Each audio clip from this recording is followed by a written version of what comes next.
So we're sort of harvesting insights. Would anyone like to share any insight they had in that little 20-minute conversation in small groups we had? Anyone would like to share an insight? I'm non-teaching CSPE teacher, and I was talking to students, secondary school students, I also marked 50 CSPE. Can everybody hear, by the way? I know everybody here? I marked 50 CSPE exams this summer, and it was an interesting exercise. And Rory says that he thought that CSPE is civics and it includes climate change. So it would be an obvious place to put in, your education about climate change. But he said, he couldn't really remember very much about it. It wasn't very interesting. Even here's a person who's very interested in the area. And he thought that it's very easy to get marked, that it's dumbed down by easy marking.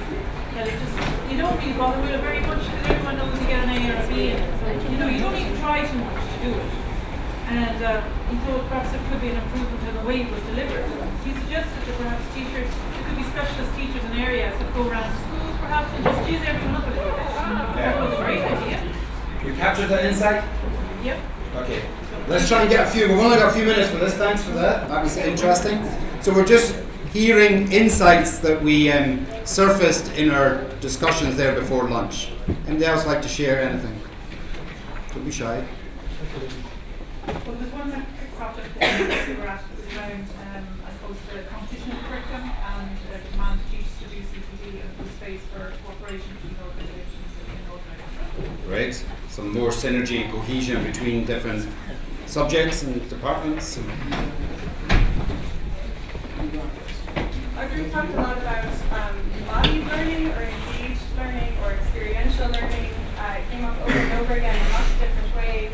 And we also talked about joined up approaches within individual schools, but also then across all levels of education. That's very and interesting. lots of questions as well. So a different pedagogy rather than just, as Pader was saying, this sort of transmissive will just fill you with knowledge. Yeah. Very good. And you captured that on a card. We'll collect those. Any other insights anyone would like to share? Connor? Yeah, no. I'm just, we were talking about the difficulty of focusing too much on the leading start and not focusing on the overall development of the people. And, they were saying that there are ways you don't have to be biased in the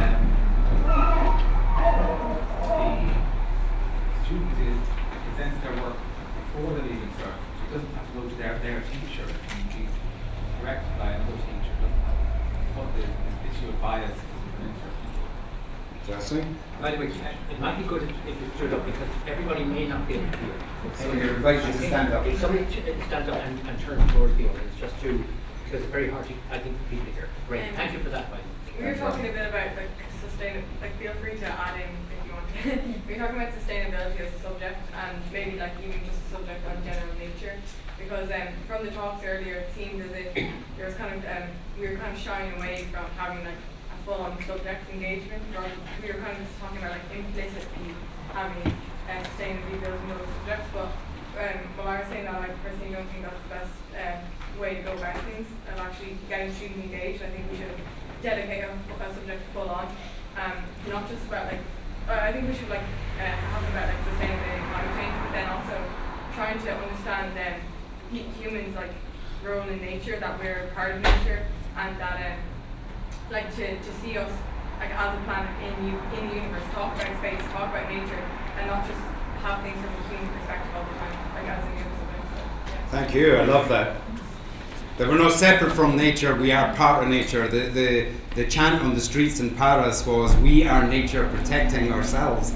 And Pader mentioned it as well, that we talk about nature, but we frame the environment, biodiversity as a separation. If we get more students immersed in nature, experiencing that, they're more likely to engage and participate in. And just a point on that too, do you mean a subject that every pupil does, from first year up to sixth year? Is that what you're talking about? Yeah, Or how do you get a problem where people don't choose that subject, for example, if it's not that? Maybe it could be a subject for early case, maybe an hour a week or something, maybe not even an exam subject. And I think something that Padre was talking about was having like people like engage in the subject, and maybe not having like textbooks or strict things, but just exploring the questions about it, exploring like actually using your mind. Okay, we've got one more to think about, and there's a few more voices that want to come out. So, you want to say something? Yeah, I agree with what you're saying, just because I think like obviously it is very points based, so I think I think embedding it into various kind of courses and subjects will also be really beneficial. But I think sometimes teachers get really caught up in that coursework that's very separate from that, and they might not be very pushed on kind of spending a lot of time on the environmental aspects. So I think devoting a course subject to that would be really beneficial in just kind of not kind of shying away from the subject and just like straight on how it affects us and like how we can make a change. Thank you. Patsy? Yes, well, it's just I would have maybe a word of warning on the subject idea. I know working through development education, we were placing a lot of hope in CSPE when I got into school to speak of the subject. Anyone who's ever worked as a principal, and I did a short stint at it, not one of my better moments, but it's very easy in a timetable to timetable anyone, a French teacher, a science teacher, a maths teacher, into two CSPE students. You know, the notion that this is going to be an expert and a passionate person teaching 1 hour a week, when it comes down to the timetable of the school, that's quite often put out the door, you know. Yeah. And it's just a certain danger of hoping that you would have that. We had a couple of points just in the group in terms of, one of them was the question of the curricular thing. Curricular change is very long term, and a lot of people have said that. And I think we need to win over sort of hearts and minds in the next year or two on this. This is, as Duncan said, this is immediate. This is something we have to do. And I think the hope for that the example of extracurricular change that has happened, you know, and extracurricular opportunities that are really about student empowerment. Things like the young scientists, things like the young social innovators, things like Junk Couture, things like, you know, those, the Texco art competition, those things are student led. They're sort of bottom up approaches. Supported by usually really engaged teachers who want to make a change. And I think in the short term, that's where we need to focus. The long term, yeah, okay, but as a number of people have said in the conversation, if we start now, it'll be 10 years before that curricular change really takes hold in the school. We need to do so. We can't wait 10 years. We need to take so we need to take that. The other thing just on teaching, and it was mentioned, just that quite often we rely on one great teacher, on the champion in the school, and that wears people out and they move on. So the idea of having groups of teachers and supporting groups of teachers, particularly in secondary schools, where they can be a bit disparate and on their own. And then lastly, then we had brought up the idea of awards and prizes and green flags and all. They're wonderful, but they are about success, and they are about, you know, an outward sort of show, like a cup or a medal or something. But it's a wonderful program. I think the great thing about the green flags, the Tasha programs, it starts off with a group of students forming a committee and doing their thing, but maybe not to get hung up about waving flags and stars and things like that just for the success with it. But the main thing is, I think we need to focus not just on the curricular, we need to take a look at it. And just on that, I've been talking to Duncan before when he invited me down here, that in Northern Ireland, most of what we're talking about is integrated right across the curriculum already, and it's not really working. It doesn't have a presence in the schools. We need to think further. Much less than we have here. One more? Any other insight? Oh!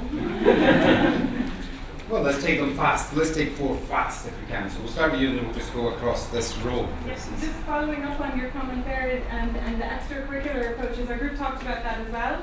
And we also mentioned, and I think it merits saying it to the whole group, a justice-based approach to these extracurricular engagements, because we're not going anywhere forward unless we all go together. Mm-hmm. Thank you.